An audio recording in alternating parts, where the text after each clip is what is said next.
İyi günler anne ve anne adayları. Gülüyorum çünkü anlatacağım şey çok komik.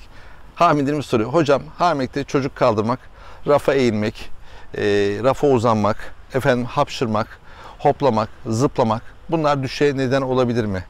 Ya arkadaşlar hamile adayları, annelerimiz, bacılarımıza sorarsanız eskiler insanlar tarlalara çalışıyorlar veya dünyada birçok yerde savaşlar oluyor. İnsanlar bombalardan kaçıyor. Yine zor şartlar altında hamileler.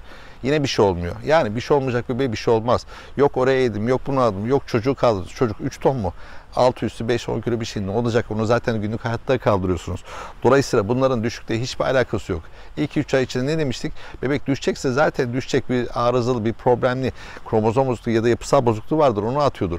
Dolayısıyla sizin hapşırmanızla, öksürmenizle, oraya eğilmenizle, bunu yapmanızla bir alakası yoktur. Keyfinize bakın.